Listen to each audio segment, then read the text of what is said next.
This is the second example, that is the second algorithm, candidate elimination algorithm.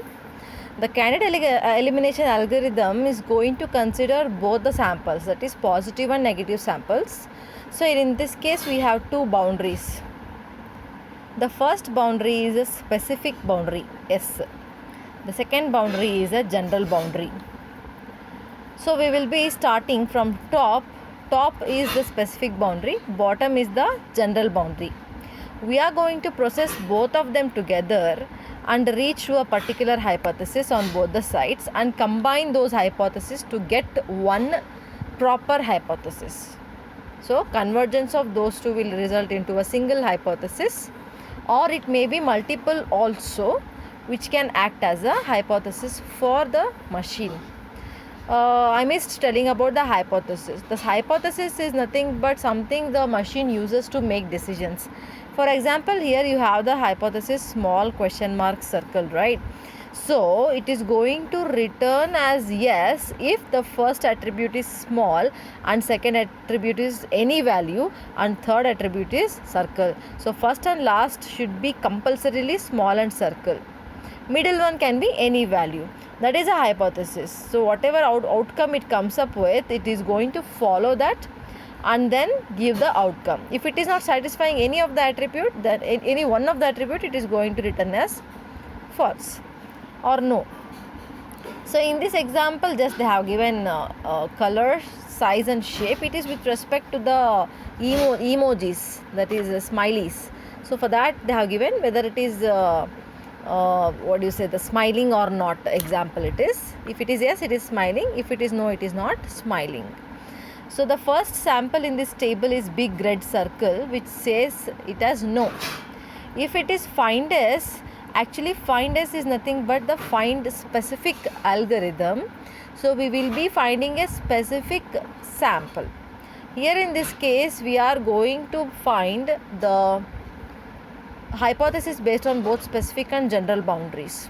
So if it is positive sample, we are going to process in the same way as the find S. If it is negative, it is going to have extra steps.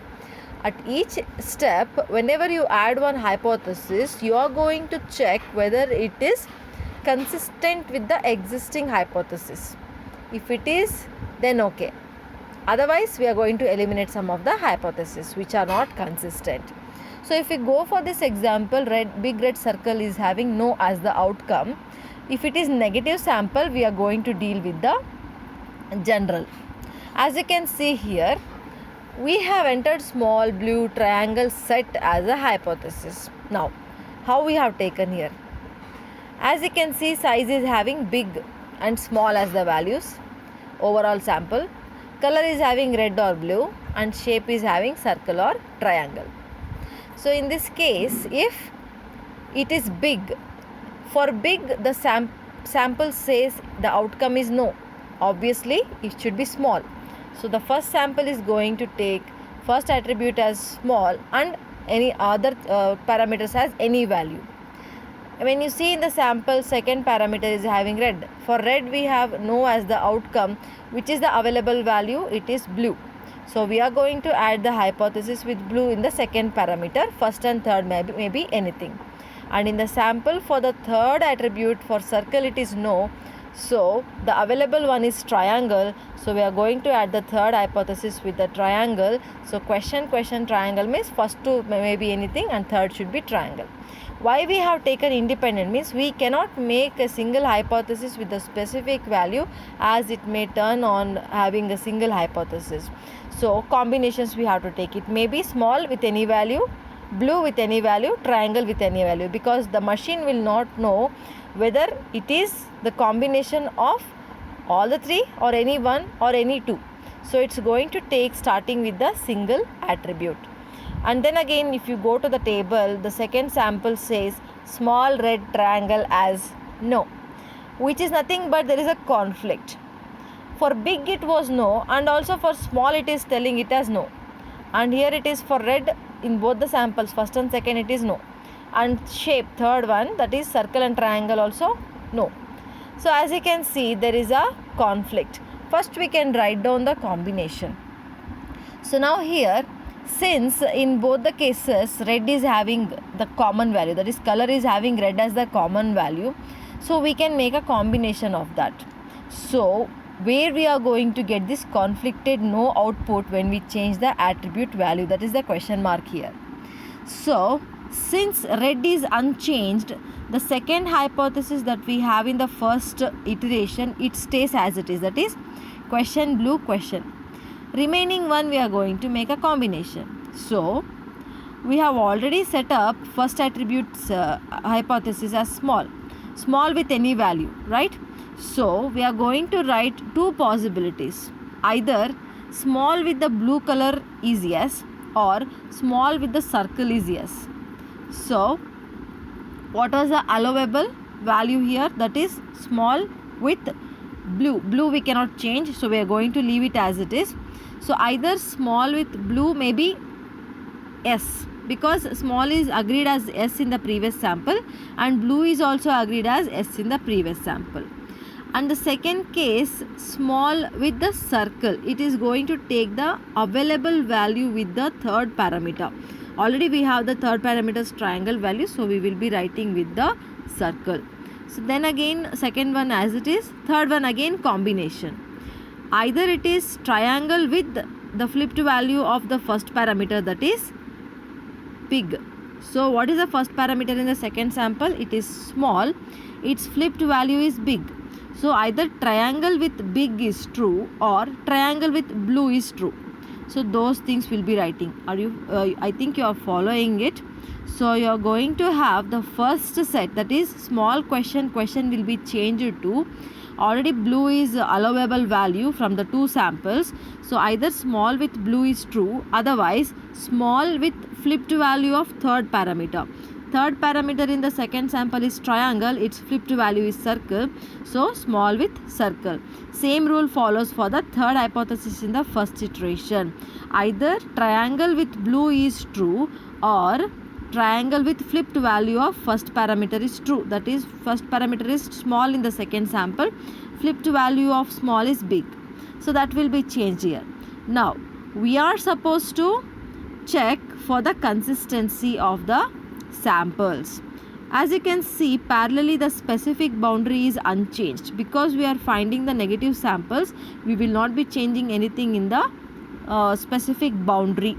So now we are going to check for the consistencies after we get some basis for our proper outcome. So as you can see in the table, the third entry is having S. When it is S means we can have a proper specific value, small red circle. So I am going to set in the third iteration small red circle as the hypothesis value, following the same rule as the find S algorithm. Now we have some basis. When it is small red circle, we have the outcome as S. Now we can compare it with the second iteration's outcome. Whichever is inconsistent, we can remove it. So small red circle, first one you have to compare. First one is small blue question mark. But we need small and red combination. So it is inconsistent. We are going to eliminate that. Second one is small question mark circle. Compare it. Small question mark circle is consistent with the specific one. We leave it as it is. Third one, question blue question. Whereas in the second parameter, we need to have the red as the value. So question blue question also will be eliminated. Next sample is big question triangle. Big question triangle compared with this, no. I want the first one to be small and third one to be circle. So that also will be eliminated. The next last one is question blue triangle. That is also inconsistent with the specific site hypothesis. So that one also will be eliminated. We'll be ending up with the small question mark circle only. Next sample, if you go for big blue circle, it is negative sample. So this negative sample is inconsistent with whatever hypothesis we have already set up, because in specific it is telling that it should be small red circle.